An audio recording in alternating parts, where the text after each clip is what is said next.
sleepyheads in the back of the room. Can you let us know if you're still awake? Can you show us some hands? Yeah, like this. Can you swim? Let me see how many of you know how to swim here? Oh, the back of the room knows how.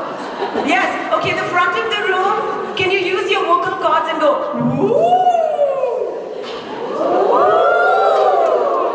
Yes, back of the room, can you go, woo, woo? Oh, see, the back of the room is a little bit sleeping. Can you go, woo, woo? Yes, yes.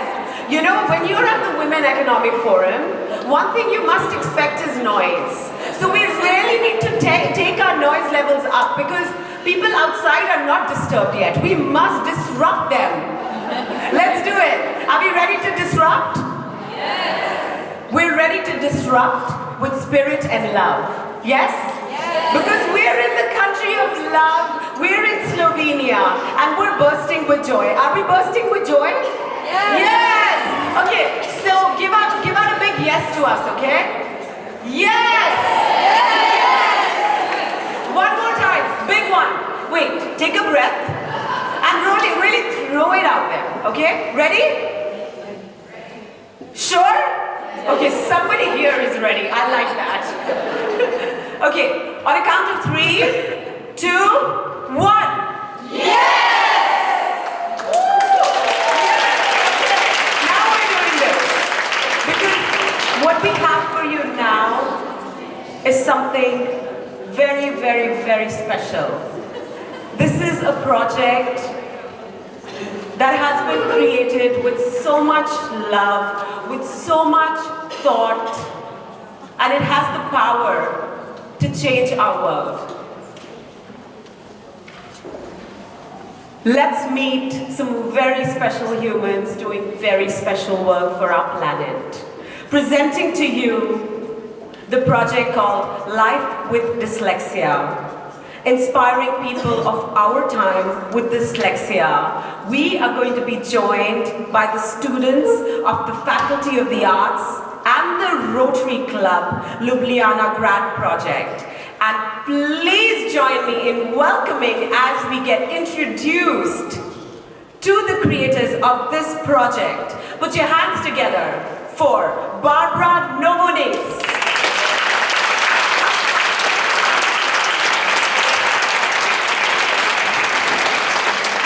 The President of the European School Head Association, Asia, and the Vice President of the European Federation of Education Employers from Slovenia. It's an honor to be joined by Barbara on the stage this morning.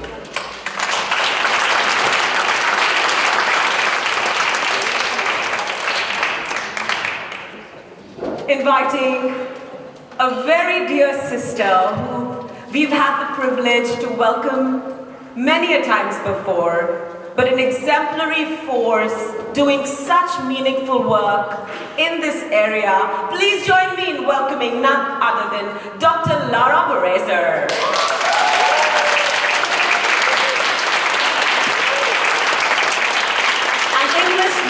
Language professor, a PhD at the University of Ljubljana at the Faculty of Arts. Welcoming you, beautiful Lara.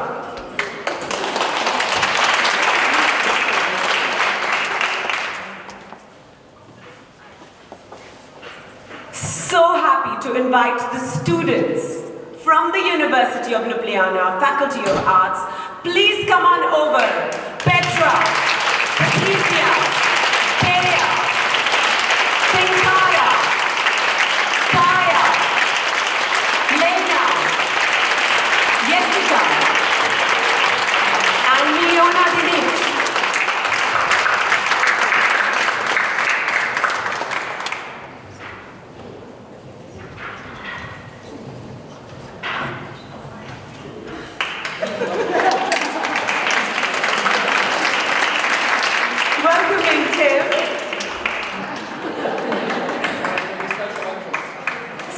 of course, yes, only to be received by his papa. Please put your hands together for Mattia Borgi, the founder and member of the supervisory CE, President of the Rotary Club, Ljubljana Grad, welcoming you.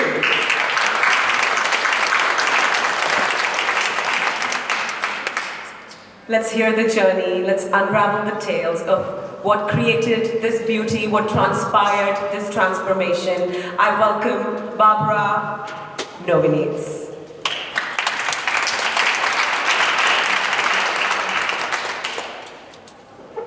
When I was considering which way to start my presentation today in the panel of dyslexia, my first thought was diversity. William Sloane Coffin wrote, "Diversity may be the hardest things for the society to live with, and perhaps the most dangerous thing for a society to be without." And the older Lord added, "It is not our differences that divide us. It is our inability to recognize, accept, and celebrate those differences." So, however, more times than not, we are facing bends in the road that we travel on. But if we as a person manage to visualize the destination of the road that we are taking, definitely the bends that are on the road makes this journey more exciting and more memorable at the end. Today we are here to celebrate and honor women in all our diversity, also with respect to all the men, like we had here, and we have them here and they support us and we support them as well. But it often happens that the smallest spark in a determined woman lights the most passionate fire which can drive a person to reach also the goals that were at first unimaginable. For me, the spark was the time that I visualized what and where I want to be. And some may call it stubbornness or goal-oriented way of thinking. My career path has been very diverse and dynamic because of that. But I have always been able to trust my instinct and have been able to turn any form of difference to my advantage. What is more, I have never accepted the word "no, not possible" for what it stands, limitations. Because also choices in life that we make can steer us into different directions than expected. This is also true during my life. I worked in different fields. I was the tour agent, worked in the tourist agency. I was shop assistant during my studies. And when I finished the study of economy, foreign trade and finances, I found myself that this was not my true calling in life. I wanted to become a teacher. And I believe this is the heritage of my grandmother, who was very respected in that profession. At that moment, I decided to listen to my heart, calling me somewhere else. And that's why I founded a company which until today educates primarily children and teenagers in foreign languages and gives jobs to more than 20 employees. However, even by becoming a foreign language teacher myself, I wanted to keep thinking outside the box. We designed many different programs, different projects, and I was really happy working with all the kids. That inspired me a lot. Consequently, after 15 years of working in my own company, I decided that my next potential interest would be running a public kindergarten. It was quite a shock for all my family also, and people that knew me a lot, and because there were many reasons. One of them I need to point it out is that the preschool education system in Slovenia is very well developed and it is of a high quality, and we have the integration of 93% of children at the age of 4, what is quite and very high also for the European level. But still, you know, education in general in the world, we have so many people that have no opportunity to receive education and probably never will. And education is such a prominent thing in our society that most of the time we do not realize that it's actually a privilege and not just right. 15 years ago, a bit more, 18 probably, also foreign language learning was still a privilege in early stage of children, also in Europe and Slovenia. And it took me 5 years to reach my goal, that was to become a principal of the public kindergarten. I have still today, I am running this kindergarten for the 9th year, a great colleague team. And we managed to do about standard program, and that was the vision of us. So we developed integration of early foreign language learning into the regular program for all children. We developed many functional knowledge programs, gym and sport lessons, also including class like skiing camps, swimming, and most of all, we developed the program to support every single child with special needs and disability that is in our kindergarten. We also, with very good network, support of our parents, opened and founded a foundation for children that need financial support for integration on all those programs, also further on when they go to the primary school.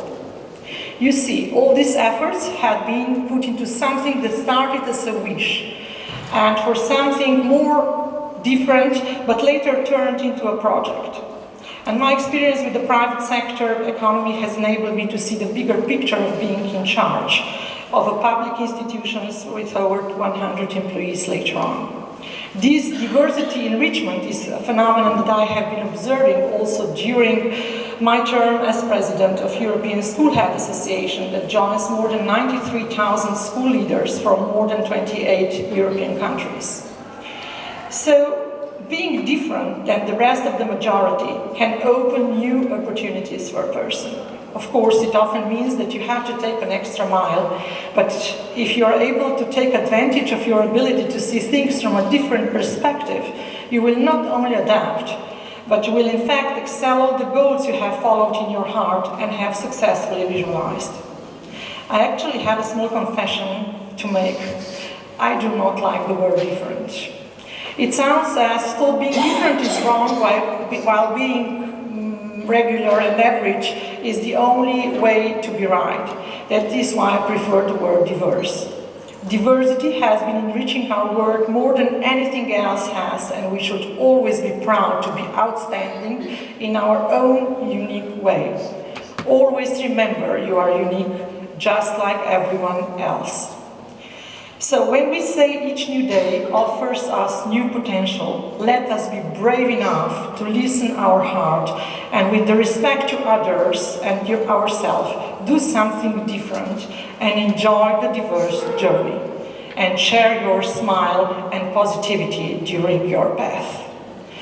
As education definitely inspires, and we have here opportunity to meet Lara with her students that made very creative projects. I will give the floor to you, Lara. Thank you.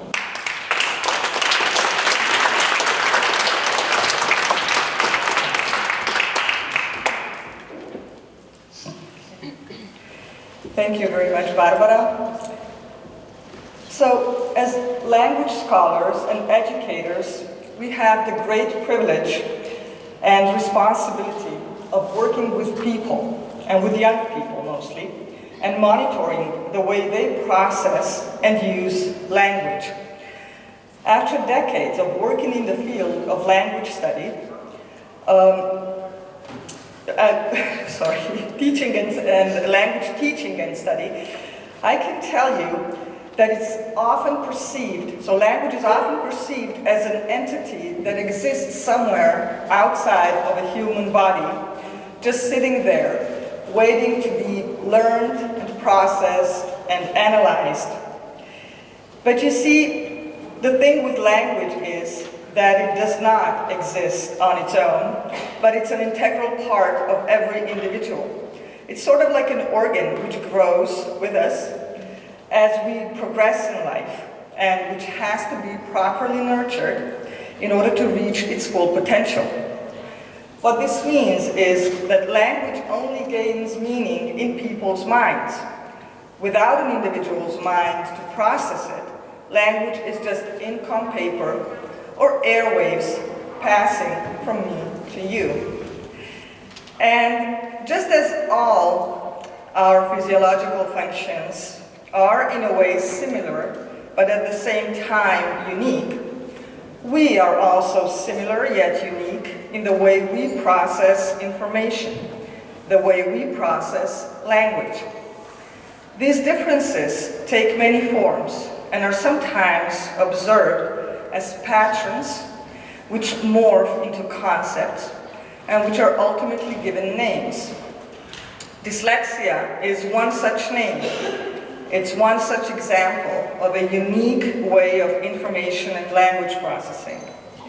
Given the chance, it will, more often than not, unveil the genius of creativity of the individual, rather than be an impediment on the path of achieving one's goals. This, ladies and gentlemen, was the inspiration and the driving force behind our creative project, inspiring people of our time with dyslexia.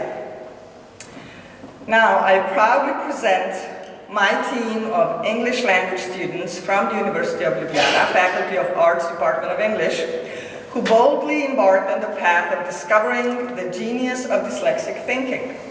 So I now give the floor to the group of these 8 amazing and accomplished young women: Lena, Jessica, Thea, Petra, Kaya, Patricia, Kinkara, and Mirna, to share with you their experience with the 6-month creative project. In case you're interested in finding out more about this project, you're cordially invited to visit our exhibition site with all of the posters hanging on the walls in the hall next door, where for the next few hours our creative team will be available for questions. But first, ladies, the floor is yours.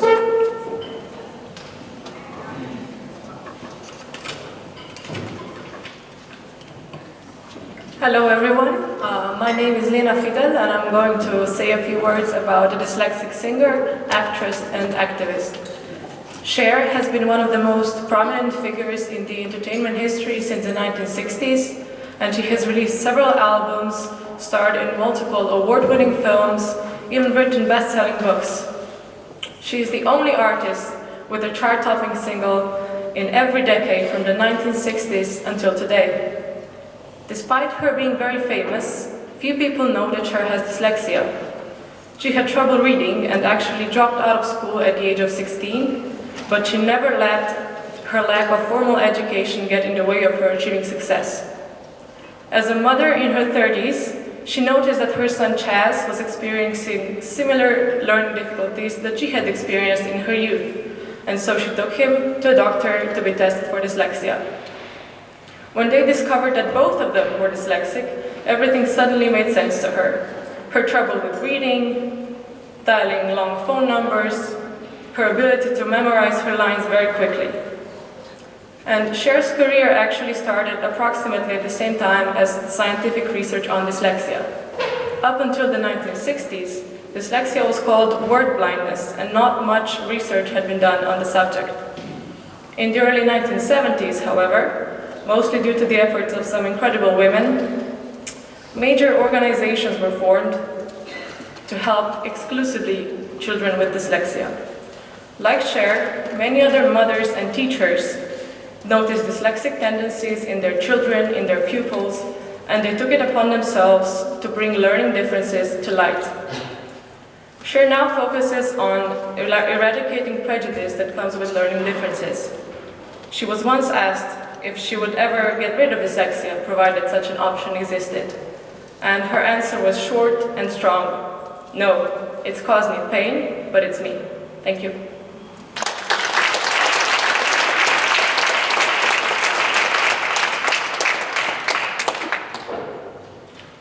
My name is Tinkara Ušić-Platina, and today I'm here to talk about Whoopi Goldberg, an actress, comedian, author, and television personality, as well as one of the few entertainers to have won an Emmy, a Grammy, an Oscar, and a Tony Award, and she's also a dyslexic.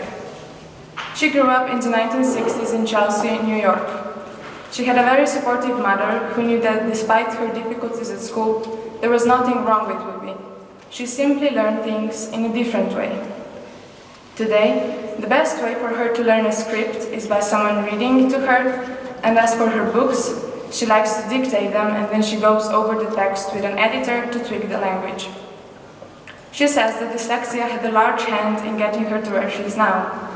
It makes her more introspective and thoughtful, it helps her mind expand and escape the realities of life. The advantage of dyslexia, in her opinion, is that her brain sees and puts information in her head differently, sometimes more interestingly than if she saw it like everyone else. Dyslexia is less challenging now as we have some idea about it. When she was growing up, they called her slow, as dyslexia had not been defined yet. She says that the challenge will always be how dyslexics see themselves, not as people with a handicap, but as people with an interesting perspective on everything. Whoopi Goldberg is an inspiring individual who shows us that anyone can achieve their dreams. She wanted to become an actress, and she did. She faced many challenges on her way, from being an African-American woman growing up in the 60s to being a dyslexic, and she managed to conquer them all. Thank you.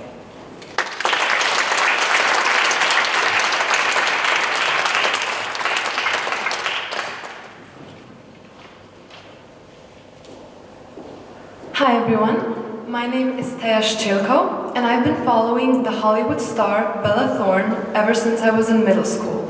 That's also when I first saw her commercial about dyslexia on Disney Channel. And at first I was a bit confused because I didn't even know what dyslexia was at the time. Later, the commercial explained and illustrated everything, and was even followed by an episode of Shake It Up, which was also one of my favorite TV series at the time. In it, Bella Thorne's character, Cece Jones, is outed to everyone as dyslexic. This makes her break down and cry because she's afraid people will bully her now, saying she knows how mean people can be. And sadly, in the world today, many children who are bullied due to learning challenges can face a lack of motivation for studying, low self-esteem, and even depression. In real life, Bella Thorne even had to leave public school because the bullying due to her dyslexia got so bad. So I think it's really important that when we portray people with dyslexia in mainstream media, we don't portray them as people who are flawed or defined by it, but rather people who are facing a challenge that they can and will overcome. I also think that having a young star like Bella Thorne portray them already makes people of our generation more compelled to watch it and can perhaps reach us on a level where other traditional educational programs could not. Thank you so much.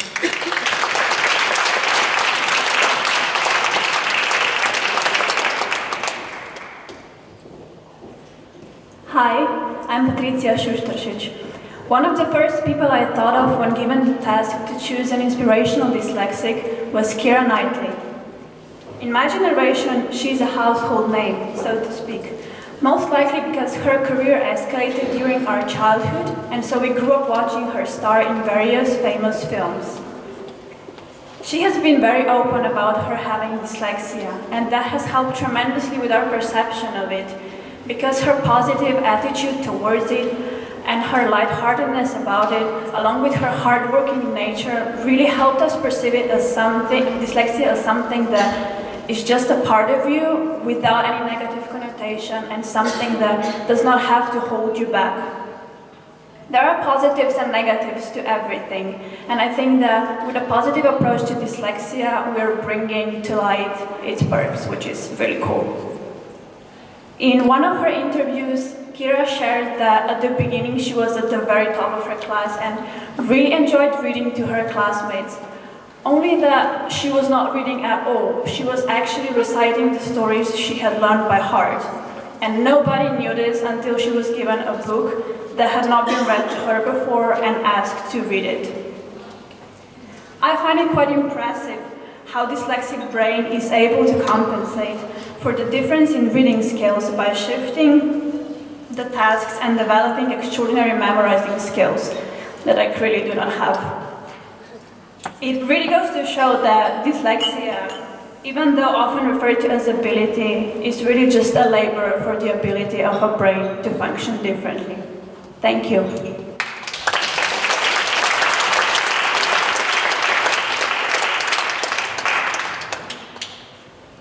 Good morning, everybody. My name is Jessica, and I'm honored to present you one of the greatest and most successful writers of all time, Agatha Christie. She once said, "Writing is a great comfort to people like me, who are unsure of themselves and have trouble expressing themselves properly." I've chosen her because after reading dozens of her novels, she's become one of my favorite authors. Despite her obvious success as an author, Christie often claimed herself to be the slow one in the family and always found writing and spelling very difficult. Christie also was challenged with dysgraphia, not only dyslexia. As a result, she had to dictate all her novels. Regardless, her novels have sold around 4 billion copies and have been translated into at least 103 languages.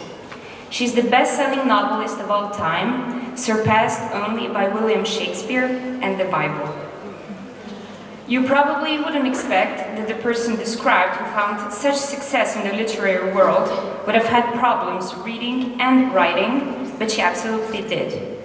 Nevertheless, in no way did dyslexia stop Agatha from learning to write well and establishing herself in a world so dominated by men. By the time she was a teenager, she had written quite a number of short stories and one novel. By the age of 21, she had finished the first book that she would ever have published, The Mysterious Affair at Staub's. She focused her attention on writing captivating stories, capturing fascinating characters, and plenty of plot twists. Her works became instant classics. So hopefully, Agatha's success serves as an inspiration to all of you who, at any point on your path, lose focus and will to create. Because after all, always disregard your limits, because there are none. Thank you.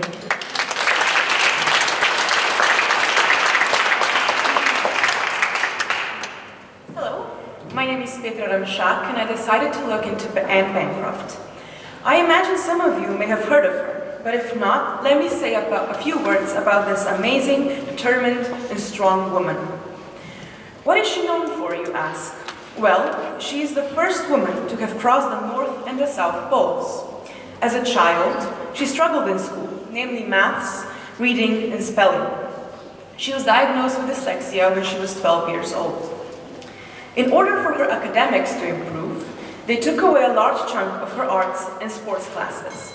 She said, "Those were the lifeblood things that kept me going, and they were yanked from me. They didn't know that art is a fantastic environment for kids with learning problems." I feel that it is important to support your child, student, or friend when it comes to their interests. Yes, academia is important, but it's not a field that every person would like to focus on, dyslexic or not. Outside factors can influence the way a person deals with academic pressures.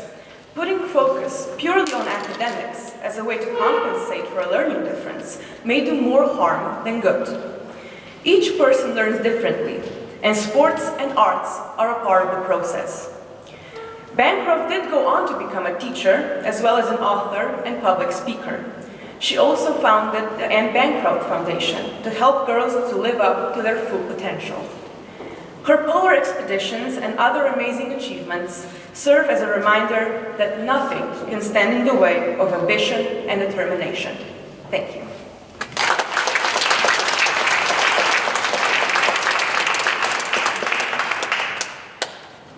Hello everyone, my name is Kaya Pesholia, and I would like to present Dr. Elizabeth Blackburn, an Australian-American recipient of the Nobel Prize in Physiology or Medicine, and at the same time, the first woman to share the Nobel Prize with another woman, her research partner, Carol Greider. Not only were Blackburn and Greider the first two female recipients to share the Nobel Prize, but also the first pair of winners with dyslexia. Greider even cited Blackburn as her inspiration and support when faced with her reading challenges, showing how we women can support each other and thrive at the same time. Dr. Blackburn once described her experience with dyslexia with the following words. "One of the things I was thinking about today is that as a kid I had dyslexia. I had a lot of trouble in school and was put into remedial classes. I thought that I was stupid. Her description made me realize the lack of a supportive environment in the education system, and the importance of a positive mindset when it comes to educating and helping those with dyslexia, especially in the early years of education. We should strive to create an educational environment in which all children have the chance to thrive, despite the differences. I see Dr. Blackburn as a truly remarkable person who learned to use her curiosity and her ability to look at the world from a different perspective to help improve the way we live. Her pioneering work in biochemistry is said to have the possibility to help us live a better and healthier lives by giving us insight into age-associated diseases. She hasn't only shown us countless possibilities in the field of biochemistry, she has shown us that challenges are meant to be faced and tackled rather than feared or avoided. Thank you.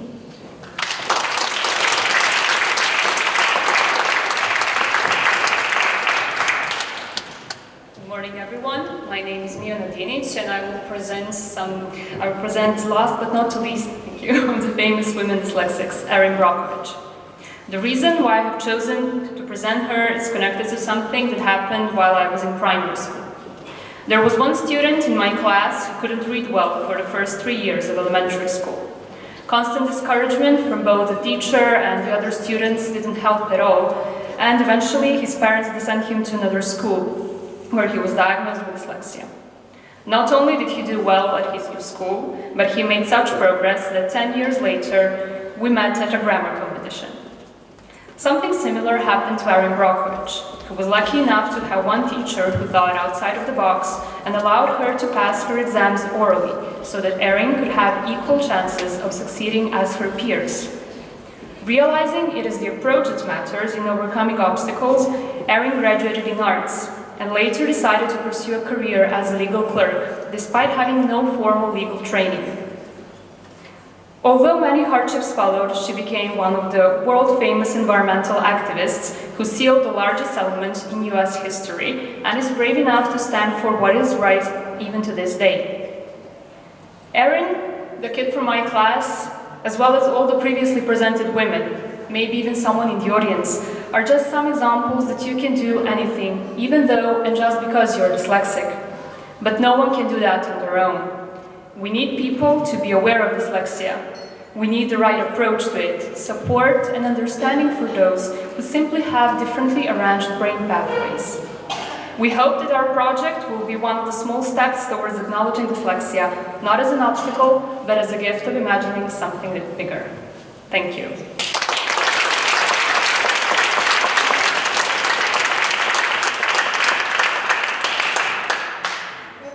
The slogan of this conference, the Slovenian conference, is the power of the pack. I cannot stress enough just how important that is in bringing any group project to fruition. So I will take this opportunity to thank the whole team. So first of all, the team of my students who have just presented their projects, and then our very special member of the team, Tin Božić, who is he's the creative force behind the poster design. Yay! And we couldn't have done it without you. Okay. And next, I would also like to thank our generous sponsors, the Slovenian insurance company Triglav and the Rotary Club Ljubljana Grad, for their generosity and willingness to invest in corporate social responsibility project, and through that help make the concept of imagining something bigger at least a tiny bit more feasible. Matjaž Božić, so I thank you and I invite you to take the floor and say a few things on behalf of the Rotary Club.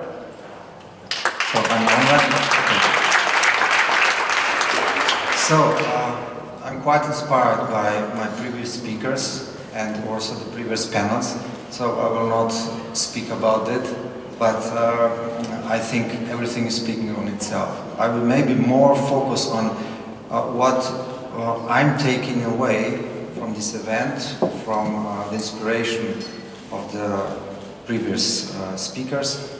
I would like to emphasize two lessons what I see. That the difference or diversity of people doesn't mean disadvantage. It's more a question to turn it into your advantage. In the second lesson, I think we have a lot of time supporting power of the pack. My friend Sunil, he mentioned the synonym race. I think behind all these words and thoughts is collaboration. And without collaboration, I think we have no progress. Also in the project we made together with the team of the students and also with Društvo Bravo. And I, as a representative of a Rotary Club, we also see a collaboration on organizational level. I mean, these are organizations which are worldwide recognized, with huge number of members. And collaboration, I think this is when we work on that, we should not be afraid about our future. So thanks again to be part of this event. Thanks again to the students and to organizer and the staff of WET. Thank you again. Thank you, Matthias. We needed to have you on the previous panel as well because you are an embodiment of true support to the sisterhood, to our Sasha, helping her blossom, shine her light into the world. Thank you for your support. Thank you. What a beautiful panel to witness. It really was, it was a journey of sorts. Thank you. If you're the future of our world, I think we're in safe hands. Thank you, students. Your sharings were revelations, they were brilliant, and this panel as a whole, it reminded me of a quote which really is so, it's so poignant in so many ways. It says, these mountains you're carrying, you were only meant to climb. So you have really reclaimed, and thank you Lara, thank you Barbara, for highlighting that it is, in dyslexia, what is represented is not an impediment, but an unleashing of the creative abilities, celebrating dyslexia as a gift. What a thought. Ladies and gentlemen, for this thought-provoking, enlightening, absolutely brilliant panel, please open your hearts and offer some love this way. Beautiful. So beautiful. Would you come together for a group photograph so we can capture this moment? So quiet. Oh my God.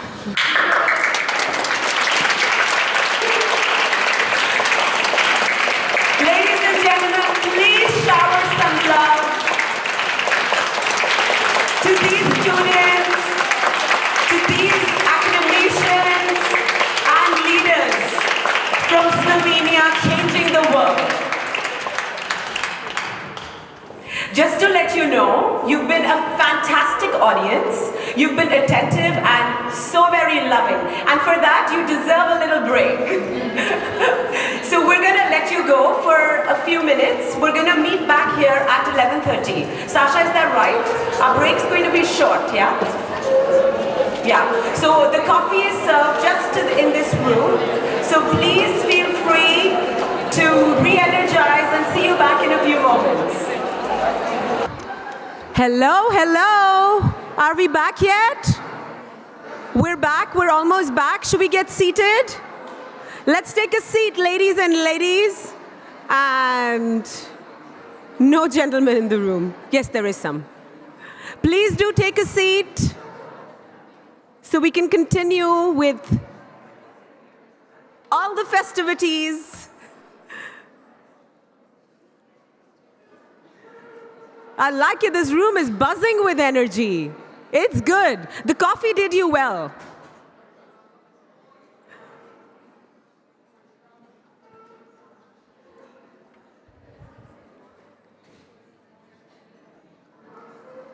How many of us in the room, for this, if this is your first time in Slovenia, how many of us in the room, raise your hands if this is your first time in Slovenia?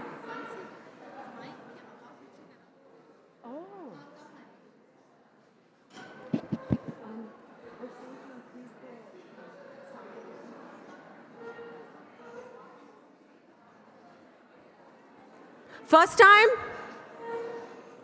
How many of us from Ljubljana? Okay. How many of us from Slovenia? Oh, that's 2 arms. How many of us want to be from Slovenia? You know, I've been sharing with so many people from Slovenia just in the past day or two that this seems to be like the world's best kept secret. So even though we're saying that, oh my God, what a special place, but don't tell anyone. Because I think the beauty of your country is that it's so well kept. It's almost like you come upon a discovery when you land into this country. So thank you for opening up your hearts. Thank you for your hospitality. Thank you for love in Slovenia, spirit in Slovenia. And I welcome you back to day 1 of the Women Economic Forum in Slovenia. Days like this don't happen every day. So what do we do? When we're back from a coffee break at the Women Economic Forum, what do? We make noise. Are you ready? Woo! I wish you could feel all the